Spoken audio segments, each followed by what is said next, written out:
Good afternoon, comrades. I've done my research assignment on Nike, but more specifically on their shoes. Firstly, I'll dive into their labor issues. You might have heard some things about Nike treating their laborers poorly, but I'll elaborate. Since the year 2000, Nike has suffered penalties of $7,624,040 in violations. The $24,000 comes from workplace safety or health violations, but the rest, which is $7.5 million, comes from employment discrimination. The workers also deal with wage theft, verbal abuse, forced overtime, restrictions on bathroom breaks, and denial of sick and family leave. You might be wondering, do they get away with it? My response to you guys is kinda. You see, almost all Nike factories are in East Asia, which is good for Nike because they can hire cheap laborers, but also to avoid the US's strict working regulations. Furthermore, Asia has pretty whack regulations which doesn't protect their workers from being mistreated. But the thing is, Nike got a lot of heat from that. But they are still making a lot of money, so yeah, a small price to pay for salvation.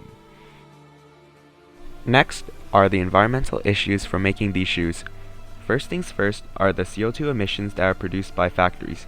Shoe manufacturing contributes to 57% of Nike's overall carbon footprint.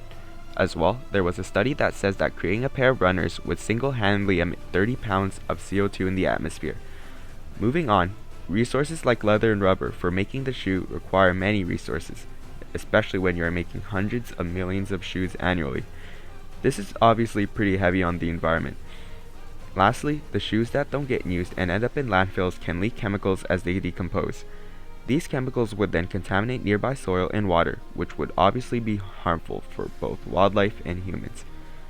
However, Nike has been trying to become more sustainable. They tried to do this by cutting down on their extraction of raw materials by recycling materials from their old shoes and including them into their new shoes. As well, they hope to use renewable energy in all their factories by 2025. Moving on is the connection to the creation story. I was able to relate the production of Nike shoes with a point in our notes saying that consumer capitalism is a system that demands infinite growth in a world that is finite. In short, Nike is making new and better shoes all the time, despite the world being limited in resources. I was able to make a conclusion that producing these shoes create more harm than good, but when we are concerned with ourselves, we tend to ignore these drawbacks. It is exactly what feeds consumer capitalism, but here we are on the better path when we inform each other on this topic.